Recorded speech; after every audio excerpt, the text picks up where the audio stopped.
नमस्कार दोस्तों। आज मैं बीए सेकेंड ईयर के लिए हिंदी का फर्स्ट पेपर लेकर आया हूँ, जो कि कुछ महत्वपूर्ण दोहों के साथ में है।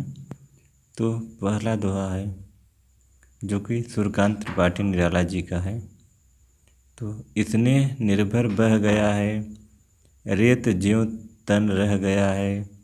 आम की यह डाल जो सूखी दिखी, कह रही है अब यहाँ पिक या सीखी। नहीं आते पंक्ति में वह हूँ लिखी, नहीं जिसका अर्थ जीवन दह गया है। तो इसमें संदर्भ हो जाएगा, प्रस्तुत पंक्तियों में निराला जी द्वारा रचित इतने निर्झर बह गया है शीर्षक कविता से उद्धृत की गई है। प्रसंग, कवि निराला अपने जीवन की निराशा की अभिव्यक्ति करते हैं। तो व्याख्या हो जाएगा, निराला जी कहते हैं कि मेरे जीवन का प्रेम रूपी झरना दह चुका है, अर्थात मेरे जीवन का रस समाप्त हो गया है और रेत के समान मेरा नीरस शरीर हो गया है। आम की यह सूखी डाली रूपी मेरी काया कहती है कि अब मेरे पास कोयल और मोर ने आना बंद कर दिया है। मैं उस लिखी हुई पंक्ति के समान हूँ जिसका कोई अर्थ नहीं है। मेरा जीवन जल गया है। कहने का तात्पर्य यह है कि मेरा जीवन उत्साहहीन, आशाविहीन एवं नीरस हो गया है। तो इसमें अलंकार हो जाएगा रूपक अलंकार।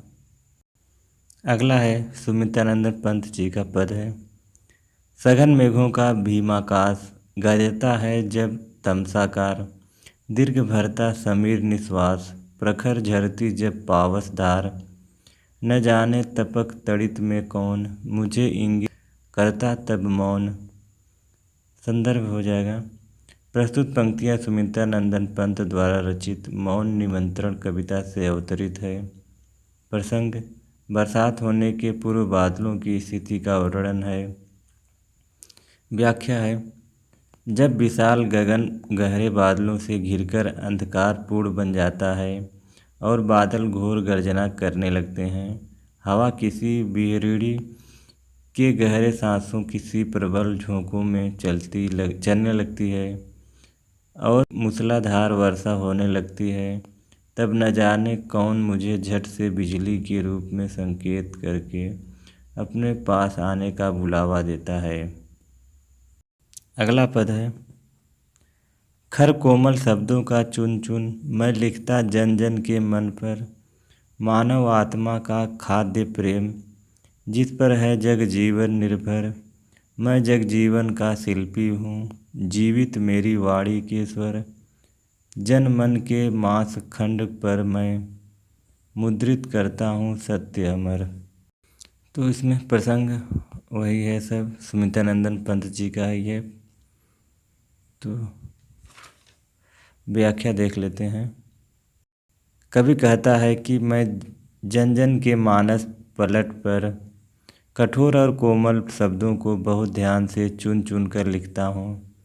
यह सावधानी बरतने के पीछे कवि का उद्देश्य प्रेम को अत्यधिक महत्व देता है।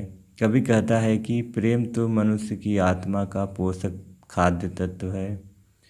प्रेम के आधार पर ही सारा जगत जीवन निर्भर है।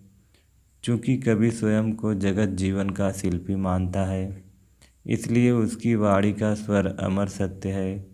वह अपनी वाणी के अमर सत्य को जन जन के मन और शरीर पर मुद्रित करना चाहता है। कवि चाहता है कि अमर सत्य प्रेम जन जन को परस्पर बांधे रहे। ऐसा होने पर सब कुछ कल्याणकारी होगा। अगला पद है जगन्नाथ दास रत्नाकर जी का है, विरह विथा की कथा अकथ अथाह महा। कहत बने न जो प्रवीण सुख बिनी सो। कहे रत्नाकर बुझावन लगे जो कान। उधव कौ कहत हेत ब्रज जू तिनी सौ। गह बरी आयो गरव भवरी अचानक त्यों। प्रेम प्रयो चपल चुचाई पुत्रिनी सौ। नैकु कहीं बैननि अनेक कहीं नयननि सौ। रही सही सोऊं कहीं दिनी हिचकिनी सौन। तो संदर्भ हो जाएगा इसमें। प्रस्तुत पद्य पंक्तियाँ जगन्नाथ रत्नाकर द्वारा रचित उद्धव शतक से उद्धृत हैं। प्रसंग है, प्रस्तुत छंद में रत्नाकर जी प्रेम की प्रबलता जन्य कृष्ण बृहलता का वर्णन करते हैं। रुक रुक कर कहे जाने वाले शब्दों, नेत्रों की भाव संगिमा, आंसुओं की अविरल झड़ी और उस पर भी हिचकियों ने कृष्ण के हृदय में निहित वेदना का स्पष्टीकरण कर दिया।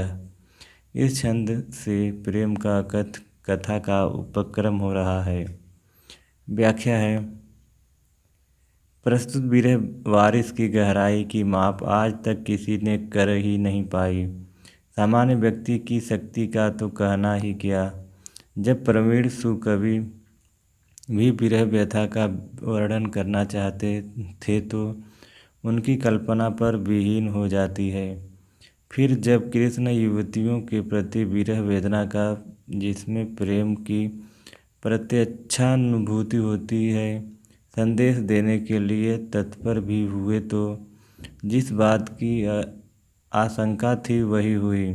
संदेश देने की भावना हृदय में आई नहीं थी कि उनका कंठ अचानक ही मोह से भर गया और नेत्रों की कनिकाओं से प्रेम चंचल होकर टपकने लगा।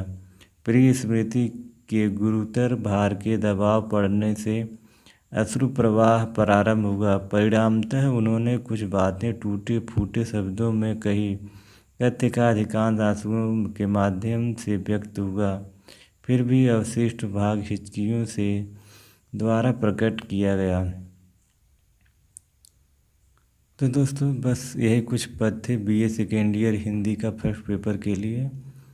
तो फिर मिलेंगे अगले वीडियो में, तब तक के लिए नमस्कार।